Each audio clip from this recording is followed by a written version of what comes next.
বিশাল বড় একটা বাড়ি দল করে ওয়াল দিয়ে রাখছে। সাপ সাপ ছিল, মানে ভয়ঙ্কর সাপ, মানুষকে ক্ষতি করতো।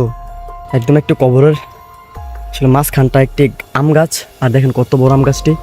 এই কবরটা কিন্তু অনেক বছর হবে, আর একদম ফেটে কিন্তু অবস্থা খুবই খারাপ। দেখেন যে কোনো মুহূর্তে পড়ে যেতে পারে, একদম ঝুঁকিপূর্ণ অবস্থায়। ভালো আছেন? এই বাড়ির সম্পর্কে যাদের কাছ থেকে তথ্য জানতে চাই তারাই আমাকে এড়িয়ে যায়। কেন এড়িয়ে যায় তা আমার কাছে ভয়ঙ্কর রহস্য মনে হয়। একদম জঙ্গলের মাঝখানে নাইছি, আর এই জঙ্গলে হাঁটাটা কিন্তু খুবই রিস্কের একটা বিষয়, কারণ এখানে সাপ থাকতে পারে, একদম শিওর। এই ছোট ভাই ফরিংয়ের শিং দেখাতে বাবা ভাইকে, মাকড়সার বাসা একদম কেটে ফেলছে। দেখেন কিরকম অবস্থায়। লকার আছে জমিদার আমলের, আর দেখ আসলে অচানক একটা জিনিস বন্ধুরা, এটা একদম গোলাকারে একটা আসলে গর্তর মতন করা হয়েছে, একদম সে আমলেরই। এই জমিদার বাড়িতে প্রায় সময় দেখা মিলে কিছু নাম না জানা বিষধর ভয়ঙ্কর সাপ। প্রকৃতির আলো ঝলকানো রোদমাখা দুপুর বেলায় আমরা যাচ্ছি কুমিল্লা জেলার মুরাদনগর থানার দিঘিরপাড় গ্রামে, যেখানে প্রায় 300 বছরের প্রাচীন এক জমিদার বাড়ি রয়েছে। আর সেই জমিদার বাড়িকে নিয়ে রয়েছে নানা অলৌকিক ঘটনা। বাড়িটি কোনে? চাবি তোলাতে গেছি ভাই আমি। হ্যাঁ দর্শি বলেন। কোদিক দিয়া আমরা পুরান বাড়ি খুঁজতে এসেছি আর কি, মানে জমিদার বাড়ি। এই বাড়িগুলা কোথায়? হ্যাঁ দর্শি বলেন। দেয়া যায়, আপনার দেয়া যাইতেছে বলেন। এই দক্ষিণ দিকে বিশাল বড় একটা বাড়ি দল করে ওয়াল দিয়ে রাখছে। মানে এর ভিতর বাড়ি আছে, মানে জমিদার বাড়ি আছে। ও আচ্ছা, একদম সামনে গেলে পাবো না তো। যাই হোক বন্ধুরা, ওই আসলে কৃষক চাচা থেকে জানলাম যে একদম সামনে নাকি সেই জমিদার বাড়িগুলো উপস্থিত, আর বিরাট বড় জায়গা নিয়ে কিন্তু সেই জমিদারত্ব ছিল। তো চলেন আমরা সেখানে যাই আর আপনাদেরকে জানানোর চেষ্টা করি, ভিডিওর সাথেই থাকবেন। তো বন্ধুরা, আমরা কিন্তু মোটামুটি কাছাকাছি চলে এসেছি, আর এখানে কিন্তু সেই প্রাচীন যুগের কিছু ওয়াল দেখতে পারলাম। সেগুলো দেখে একটু আন্দাজ করলাম যে এখানেই সে জমিদার বাড়িটা উপস্থিত। এখানে এসে নিশ্চিত হলাম যে এটি এই জমিদার বাড়ির প্রধান কক্ষ, যা এখান দিয়ে এই জমিদার বাড়ির ভিতরে প্রবেশ করতে হয়।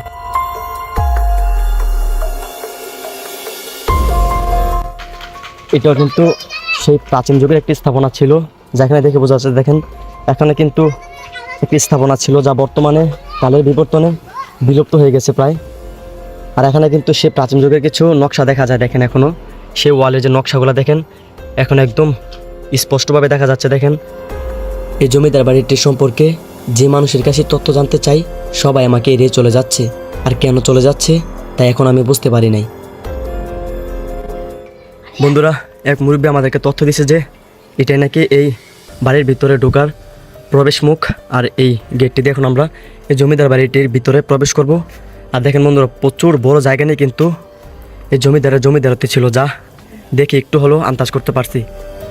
প্রধান গেট ধরে এই জমিদার বাড়ির ভিতরে প্রবেশ করার পর এই কি দেখলাম, এই পুরো জমিদার বাড়িটি একদম ঝোপঝাড় আর জঙ্গলে পরিপূর্ণ হয়ে গিয়েছে। দেখেন বন্ধুরা, একদম ঝোপঝাড় একদম জঙ্গলে কিন্তু ভরে গিয়েছে বাড়ির স্থানগুলো। দেখেন বন্ধুরা, এখানে একটা স্থাপনার মতো দেখা যায়, একদম ছোট। তো এদিক দিয়ে কিন্তু সম্পূর্ণ আড়ার ভিতরে যাওয়ার কোনো স্কোপ নাই, তারপর আপনাদেরকে নিয়ে যাওয়ার চেষ্টা করব। তো বন্ধুরা, এই বাড়িটির ভিতরে প্রবেশ করলাম ঠিকই, কিন্তু এই বাড়ির যে স্থাপনাগুলো সেই স্থাপনাগুলো কিন্তু নাই, এখন বর্তমানে কালের বিবর্তনে বিলুপ্ত হয়ে গিয়েছে। তারপরও যে স্থাপনাগুলো ছিল বা এখন বর্তমানে আছে সেগুলো আপনাদেরকে দেখানোর চেষ্টা করব। আর দেখেন বন্ধুরা, একদম জঙ্গলে ক্রাশ করে ফেলছে বাড়িটিকে। আর এদিক দিয়ে কিন্তু কিছু স্থাপনা দেখা যায় বা কিছু সে প্রাচীন যুগের বাড়ি দেখা যায়। আর দেখতে পাচ্ছেন একদম জঙ্গলের মধ্যে, এটা কি বাড়ি নিজেও জানি না। দেখেন এদিক দিয়ে কিন্তু একদম জঙ্গল, এর ভিতরে প্রবেশ করার কোনো জায়গা নাই। যে কি ভয়ানক, আমার নিয়ে যেতে পারবে এখানে? যাই হোক, তোমরা একটু সাবধানে পাড়া দিও, কোনো সাপ টাপ দেখে পাড়া দিও। তো দেখেন বন্ধুরা কীরকম অবস্থা, এটা মন্দির ছিল বা কী ছিল জানা খুবই মুশকিল। দেখেন একদম আড়ার মধ্যে এই জায়গাটি ক্রাশ করে ফেলছে। তো বন্ধুরা দেখেন এটির ভিতরে প্রবেশ করলাম, দেখেন কীরকম অবস্থা, একদম ভয়ঙ্কর একটা অবস্থা বন্ধুরা। দেখেন কিরকম অবস্থা। আর এখানে কিন্তু সেই যুগের একটি কাঠ দেখা যাচ্ছে একদম জানালার সাথে। এটা হয়তো জানালাই ছিল, জানালাটি নাই, জানালার যে কাঠগুলো সেই কাঠগুলো এখন আছে। আর এদিক দিয়ে কিন্তু ঘাটলা, এটা কি শিয়ামলেরই গাছ ছিল না? এই পুকুরটা শিয়ামলেরই না? দেখেন বন্ধুরা একদম আস্তরগুলো ক্ষয়ে পড়ে গেছে দেখেন। আর এখানে কিন্তু এই স্থাপনাটির ধ্বংসাবশেষগুলো দেখা যাচ্ছে। আর একদম ফেটে কিন্তু অবস্থা খুবই খারাপ, দেখেন যে কোনো মুহূর্তে পড়ে যেতে পারে, একদম ঝুঁকিপূর্ণ অবস্থায়। আর এটা কীরম ছিল বা এটা কী স্থাপনা ছিল বোঝা খুবই মুশকিল। ওইখানে কিন্তু আরেকটা স্থাপনা দেখা যায়। আর এই জঙ্গল দিয়ে আসলে আমার ভিডিও করাটা খুবই রিস্ক হয়ে যাচ্ছে, একদম জঙ্গলের মাঝখানে আমি আছি বলতে পারেন। আর ওইখানে একটি স্থাপনা আর এখানে আরেকটি স্থাপনা দেখা যায়, কিন্তু এগুলাতে যাওয়ার কোনো স্কোপ নাই, একদম ভয়ঙ্কর অবস্থায় রয়েছে।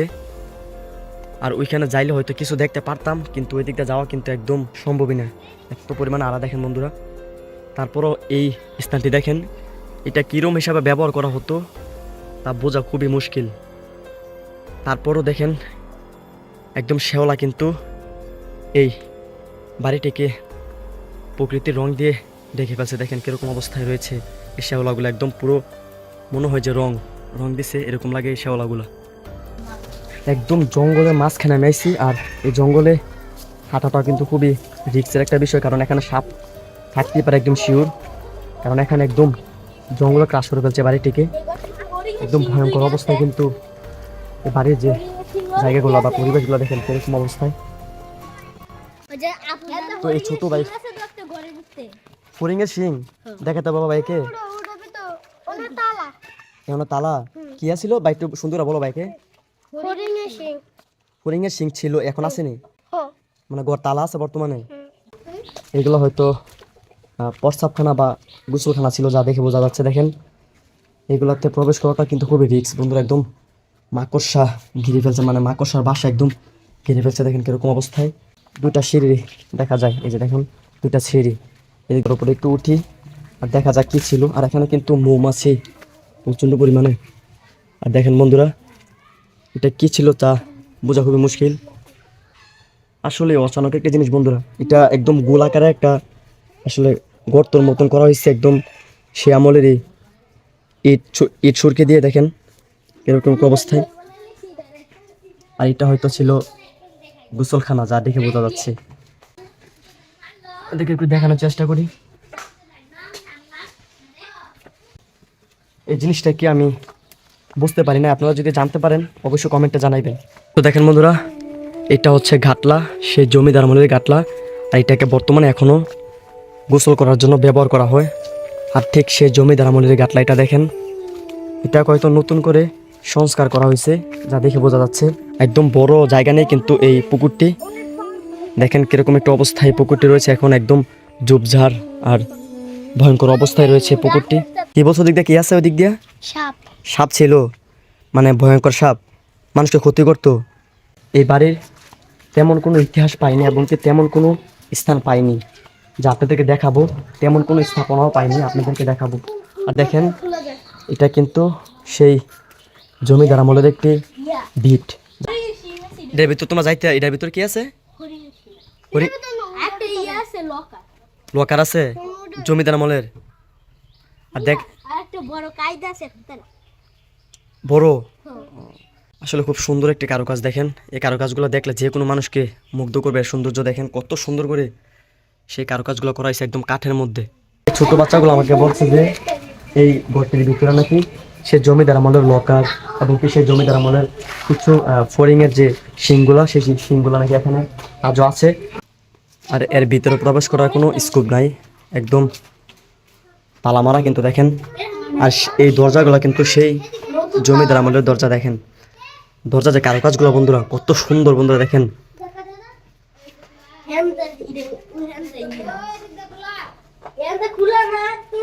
তো বন্ধুরা এই বাড়িটার ভিতরে নাকি সে জমিদার আমলের কিছু জিনিসপত্র আছে, যা এখানে স্থানীয় বাচ্চাগুলো আমাকে তথ্য দিছে, কিন্তু এর ভিতরে প্রবেশ করার কোনো স্কোপ নাই। তবে জানালাটাতে একটু দেখার চেষ্টা করি। এখন বন্ধুরা একদম দেখার কোনো স্কোপ নাই। এই পুরোটা স্থানে কিন্তু সে জমিদার আমলের কিছু ধ্বংসাবশেষ দেখা যাচ্ছে। আর এই পুরোটা স্থানের মধ্যে কোনো বাড়ি নাই, মানে সে জমিদার আমলের কোনো স্থাপনা নাই বর্তমানে। শুধুমাত্র একটি স্থাপনা দেখলাম যা বর্তমানে বিলুপ্ত প্রায়, মানে কিছু দিনের ভিতরে হয়তো সে বাড়িটি আসলে ধ্বংসের মুখে চলে যেতে পারে। তারপরও ওই বাড়িটি এখনও সংস্কার করলে টিকে থাকবে, যা দেখে বুঝতে পারলাম। আর সেটা ছাড়া কিন্তু এখানে আর কোনো স্থাপনা নাই। কাছে থেকে তারপরে তালে লেগে তোমরা বলিছো মাথা তুলবো তো, দেখো একদম তালের গাছের নিচে তোমরা দাঁড়ালিছো, মাথা তোলা ব্যথা পাইবে। তবে তোমরা কি এদিক দাঁড়িয়ে নাকি এই গ্রামেরই? এই বাড়ির কোনো স্থাপনা আছে, মানে এই বাড়ির এই জমিদার বাড়ির কোনো বাড়ি আছে? আর বলতে পারি না আমি, ও হেঁটে ওরা দেখাইছো তো, মানে এরকম বাড়ি আর কোনো আছে? না। নাই আর, শুধুমাত্র এই জায়গাটাই। জি। এই জমিদার নাম কি ছিল জানো? মানে তোমরা শুনোই না কিছু না? আমরা তো ওইখান থেকে আসার সময় একটা মুরগি বলছিল যে এখানে নাকি বিরাট বড় একটা বাড়ি রয়েছে, জমিদার বাড়ি। এটাই। এই ছোট ভাইটা আমাকে অনেক হেল্প করছে এই পুরোটা বাড়ি ঘুরিয়ে দেখানোর জন্য। ধন্যবাদ ভাই তোমাকে। হ্যাঁ, তুমি কিসে পড়ো? ওয়ানে। আচ্ছা, পড়ালেখা করবা সুন্দর করে। হ্যাঁ, তো যাই বন্ধুরা, দেখেন এটাই কিন্তু সেই জমিদার বাড়ির প্রথম প্রবেশ মুখ। এখানে কিন্তু একটি টিনের ঘর দেখা যায় যা বর্তমানে একদম ভঙ্গুর অবস্থায়। এটা স্কুল ছিল? ও আচ্ছা, কেজি স্কুল ছিল। তো যাই বন্ধুরা, তেমন কোনো মানুষ পাই নাই যে তথ্য জিজ্ঞাসা করব। তারপর ছোট বাচ্চাগুলোর থেকে যা পাইছি আসলে সেই তথ্যগুলো কিন্তু একদম সত্যি, কারণ ওরা কিন্তু ওদের মা বাবা থেকে জানছে এই জমিদার বাড়ি সম্পর্কে। তো যাই হোক, আজকের ভিডিওটি এখান থেকে শেষ করতেছি। আর অনেকদিন পর কিন্তু ভিডিও আপলোড করলাম, আর এখন থেকে প্রতি সপ্তাহে প্রায় একটা করে ভিডিও দেওয়ার চেষ্টা করব। তো সবাই চ্যানেলের সাথে থাকবেন, আর চ্যানেলটিকে সবাই সাবস্ক্রাইব করবেন। সবাই ভালো থাকবেন, সুস্থ থাকবেন। আল্লাহ হাফেজ।